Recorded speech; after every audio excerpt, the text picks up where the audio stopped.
July 14, 1982. A young man named Marcus Washington walked into a Chicago laundromat at 6:35 p.m., saw a blue denim jacket draped over a plastic chair, and made a decision that would cost 14 lives before sunrise. Not his jacket, not his property, just a Levi's worth $42 that somebody had left unattended for 3 minutes. He picked it up and walked out. Simple as that. 30 seconds that triggered 6 hours of systematic execution across Chicago's South Side that the police would later call the most methodical gang retaliation in the city's history. But here's what makes this story different from every massacre you've ever heard about. This wasn't about drugs or territory or revenge for murder. This was about respect, about a code older than Chicago itself that said when someone disrespects you in public, you don't call the police, you don't file a lawsuit, you answer with blood. And when police surrounded the home of Rodney Big Rod Miller 3 days later, expecting a shootout, they found him sitting on his porch drinking coffee with his 2 daughters, calm, waiting, because he'd done exactly what he set out to do, and in his world, that made him not a monster, but a man who kept his word. If you're ready to understand how $42 became 14 funerals, stay with me. But I warn you, by the end of this story, you'll question everything you think you know about right and wrong. Englewood, Chicago's South Side, covered roughly 3 square miles in 1982. 61,000 people packed into brick 2-flats and wood frame houses. 97% African American, unemployment rate 34%. July heat pushed temperatures to 91 degrees by afternoon. The air smelled like hot asphalt, fried chicken from Harold's on 63rd Street, and diesel exhaust from CTA buses grinding down Halsted. But 1982 was brutal for Chicago's South Side. The economic collapse that gutted industrial neighborhoods had hit Englewood particularly hard. Manufacturing plants were closing. Young men who might have found decent work a generation earlier were left with 3 options: minimum wage at fast food restaurants, welfare, or the street. And on the street in Englewood, there were only 2 real powers: the black gangster disciples and the black disciples. Marcus Anthony Washington, everyone called him Tiny ironically because he wasn't, was 19 years old that July. 5'9", lean and wiry with a scar cutting through his left eyebrow from a bottle fight at 15. He woke around 11 most mornings because there wasn't any reason to wake early. No job, no school. He dropped out of Robeson High in his junior year. Couldn't see the point when his friends who graduated didn't have jobs either. What Marcus valued wasn't money, though he wanted it. What he valued was respect. In Englewood, when you had nothing else, no job, no prospects, no future anyone could point to, you had your reputation. You had how people saw you on the street. Marcus was a black disciple, had been since he was 16. That affiliation gave him identity, protection, purpose. DeAndre Marcus Collins, everyone called him D, was 23. 6 feet tall, solid build with a tattoo on his right forearm that read BGD in Old English letters. He joined the Black Gangster Disciples at 15 back before the split. His older brother Kenneth had been BGD, got shot and killed in 1979 during a dice game dispute. D inherited his brother's reputation, his connections, his debts. D lived with his girlfriend Shanice Cooper in a 3rd-floor apartment on 71st Street. Shanice was 21, worked at a nursing home, saving money for beauty school. She wanted out of Englewood. She'd bought D the Levi's jacket in April, paid $42 for it at Marshall Field's downtown, saved for 2 months. Blue denim, size large, with a red tab on the back pocket. It was the nicest thing D owned. Rodney Big Rod Miller was 31, which in gang years made him ancient. 6'3", 240 pounds, most of it still muscle, though his gut was starting to show. He'd grown up in Englewood, never left. His father had been shot and killed by police in 1968 during riots after Martin Luther King's assassination. His mother turned to heroin, overdosed in 1973. Big Rod had raised himself and his younger brother Terrence, who'd been shot and killed in 1979 at 16. Big Rod had married Diane Foster in 1978. She was 28 now, 6 months pregnant with their 3rd child. They had 2 daughters, Kiana, 7, and Destiny, 4. Big Rod kept his family life completely separate from his street life. Diane knew what he did but never asked for details. What Big Rod valued above everything was respect. Not love, not money, not even loyalty, though loyalty mattered, but respect. In his world, respect was currency. Respect kept you alive. Respect meant when you gave an order, people followed without question. Respect meant when someone crossed you, everyone watched to see how you'd respond because that response would define whether you kept your respect or lost it forever. Wednesday evening, July 14th, 6:35 p.m. DeAndre Collins walked into the 24-hour laundromat on 69th Street carrying a plastic basket of laundry. He set the basket down, started loading a machine. He took off his jacket, the blue Levi's jacket Shanice had bought him, and draped it over a plastic chair. Then he walked to the change machine to get quarters. Marcus Washington was waiting for his friend Raymond. He saw the jacket, looked at it, looked around. DeAndre had his back turned, feeding dollar bills into the machine. Without thinking too hard about it, or maybe thinking just enough to know it was stupid but not enough to stop, Marcus walked over, picked up the jacket, and walked out. Simple as that.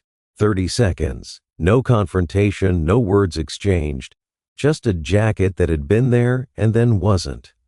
DeAndre turned around 3 minutes later with $2.50 in quarters and realized immediately what happened. He looked at the chair, looked around the laundromat, walked outside and scanned the street. Gone. In a neighborhood this size, with this many eyes watching everything, it wouldn't take long to find out who. By 7:15 p.m., DeAndre knew.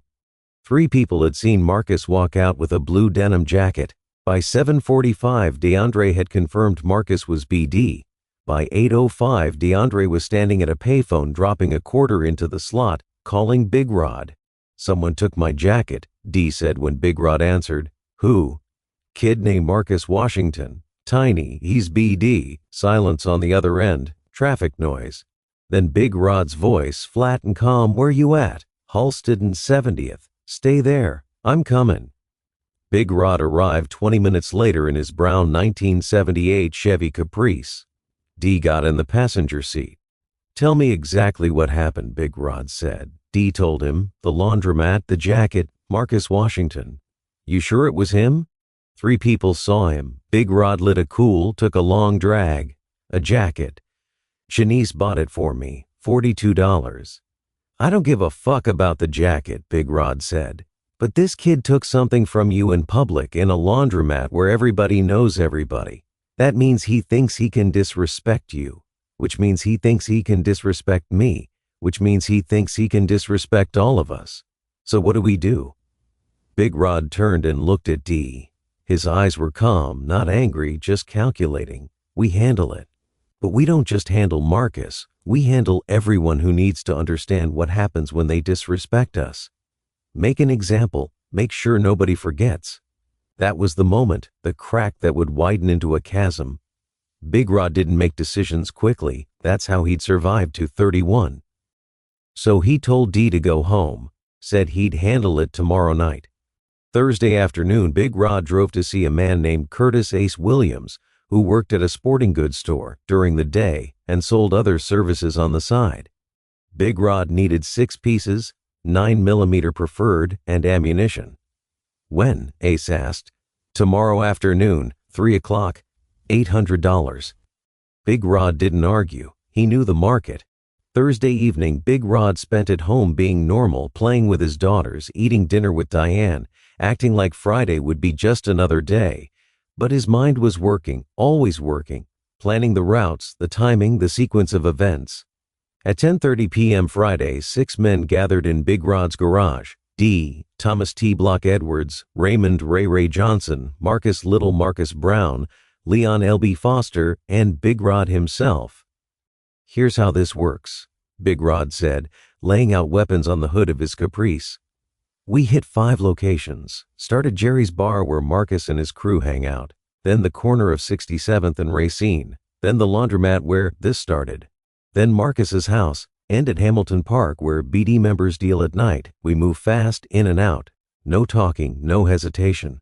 He looked at each man. Anyone not sure about this? Leave now. No judgment. Nobody moved. All right then. 11:17 p.m. They walked into Jerry's bar with loaded weapons. 4 men playing dominoes looked up, saw the guns. Understanding happened in stages. Where's Marcus Washington? Big Rod's voice was flat, conversational. Nobody answered. The first shot echoed. Within 8 minutes, 5 men lay dead. Jerry Barnes behind the bar, 4 customers. The jukebox kept playing. The dominoes frozen mid-game. 11:51 p.m., corner of 67th and Racine. 3 young men standing around a card table, Kevin Robinson, Andre Smith, Malik Johnson. The Pontiac Bonneville pulled up fast. Before they could react, 7 shots, 3 more dead. 12:38 a.m. The laundromat where it started. 2 men doing laundry. Terrell Washington and Sean Owens. Sean was 18, had a 6-month-old daughter named Destiny. Please, he said, I got a baby. 2 shots. 10 men dead. 1:23 a.m. Marcus Washington's house. 2nd floor converted attic. Marcus asleep, his 14-year-old brother Jamal nearby. Raymond Clark, Marcus's friend, crashed on a mattress. Big Rod fired 3 times. Marcus fell back. Jamal screamed, tried to run. Dee's Beretta once. Raymond tried to surrender. T-Blocks, 38 Special. Downstairs, Lorraine Washington came running, saw her son Jamal's body, screamed a sound no mother should ever make. No, Big Rod said, stopping Dee from raising his gun at her. We're done here. Let's go. They left while a mother discovered 2 of her 4 children dead. 4:38 a.m. Hamilton Park. 2 more men. Tyrone Mitchell, 27, trying to get out of the life. Had 2 daughters. Was 6 months from moving his family away. Tell my girls I love them, Tyrone said. They'll know. 1 shot. 14 men dead. By dawn, Englewood woke to horror. Police surrounded Big Rod's house Friday morning at 5:47 a.m. 32 officers, SWAT team, snipers. Big Rod walked out, hands raised, no weapon, no resistance. Was it worth it? Detective O'Connor asked. 14 dead for a jacket? Big Rod looked at him. You ever been disrespected? Had someone take from you in front of everyone? Then you don't understand. In my world, respect is all you got. I did what I had to do. You killed 14 people. I know, and I'd do it again. Big Rod got life without parole. Died in prison in 1994, stabbed 7 times during a riot. His daughters grew up as children of a mass murderer. Lorraine Washington never recovered from losing Marcus and Jamal. Died of a broken heart in 2001.